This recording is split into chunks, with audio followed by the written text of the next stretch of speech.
কিন্তু একবার ভাবুন, যে পরমাত্মা আমাদের বানিয়েছেন তিনিই তো ওকেও বানিয়েছেন। এতে ওর কি দোষ?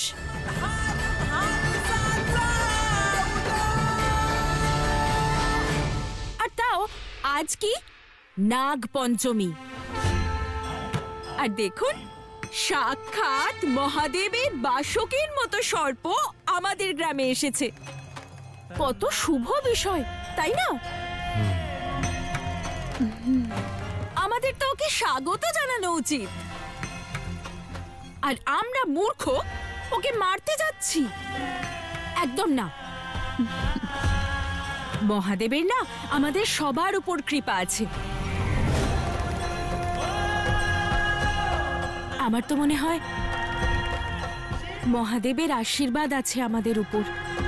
কিছু তো একটা খুব শুভ হতে চলেছে, অত্যন্ত শুভ। দেখবেন আপনারা সবাই। হ্যাঁ, আরে ওনাকে মেরো না, ওনার পুজো করো, আরতি করো। স্বয়ং মহাদেবের বাসুকীর মতন দেখতে সর্প আমাদের গ্রামে এসেছেন। দেবাদিদেব।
মহালসা, এ সত্যি বাসুকীর মতন তো? হর হর মহাদেব বলো, হর হর মহাদেব বলো।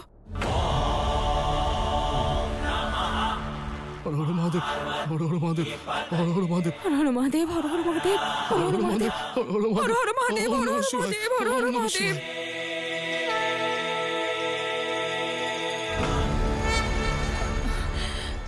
ওম নমঃ শিবায়। হর হর মহাদেব, হর হর মহাদেব, হর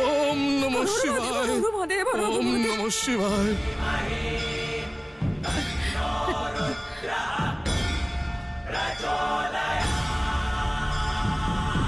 ওম নমঃ শিবায়। ওম নমঃ শিবায়। ওম নমঃ শিবায়। ওম নমঃ শিবায়। ওম নমঃ শিবায়। ওম নমঃ শিবায়। ওম নমঃ শিবায়। ওম নমঃ শিবায়। ওম নমঃ শিবায়। ওম নমঃ শিবায়।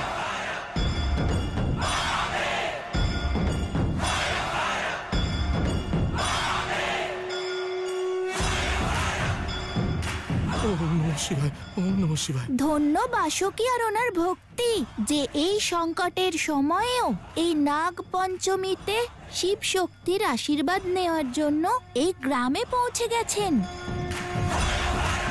ওম নমঃ শিবায়। ওম নমঃ শিবায়। ওম নমঃ শিবায়। এই অদ্ভুত দৃশ্য আর অদ্ভুত শিক্ষাও, যে সংকটের কোনো মুহূর্তই ভক্তকে ভগবানের কাছে পৌঁছানো থেকে আটকাতে পারবে না। কিন্তু গণেশ, একটি সমস্যা আছে। মাতা আর পিতা তাঁদের সত্য সম্পর্কে অবগত নন, কিন্তু যদি মল্ল জানতে পারে যে মাতা এবং পিতা তার রচিত তন্ত্রের কথা জানতে পেরেছেন, তাহলে সে মৌন থাকবে না।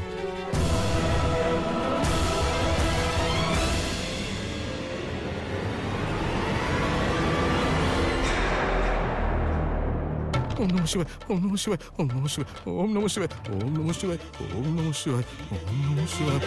ওম নমঃ শিবায়। ওম নমঃ শিবায়। ওম নমঃ শিবায়।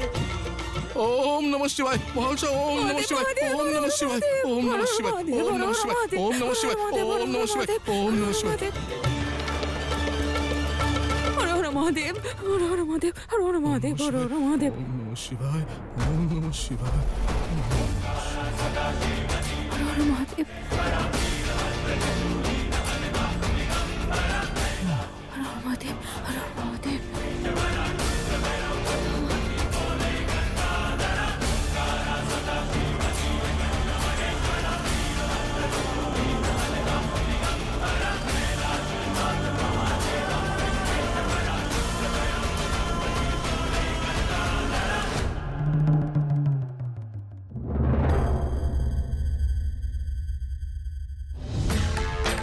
মহারাজ, সব আমি নিজের চোখে দেখেছি।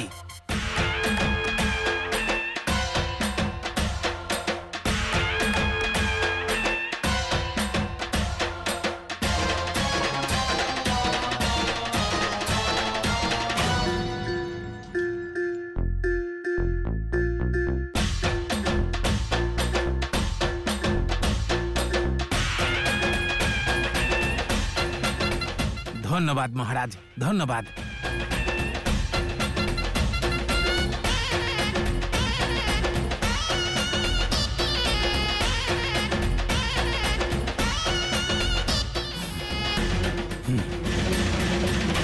এবার ওই গ্রামের অবস্থা তাই হবে যার কল্পনা কেউ কখনো করতে পারেনি।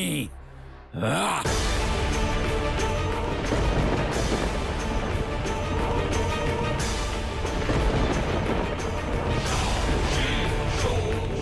যে গ্রামের মধ্যে আমার মৃত্যু পাশ রচনা করা হচ্ছে সেই গ্রামে আমার তন্ত্র শক্তি প্রয়োগ করব আমি।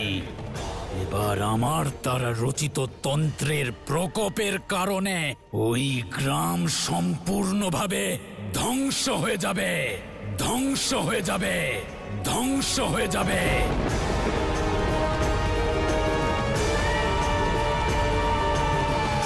স্বাহা! এমন ষড়যন্ত্র রচনা করব যে মার্তণ্ড আর মহালসার মিলনের কাহিনী চিরকালের মতো সমাপ্ত হবে, সমাপ্ত হবে, সমাপ্ত হবে।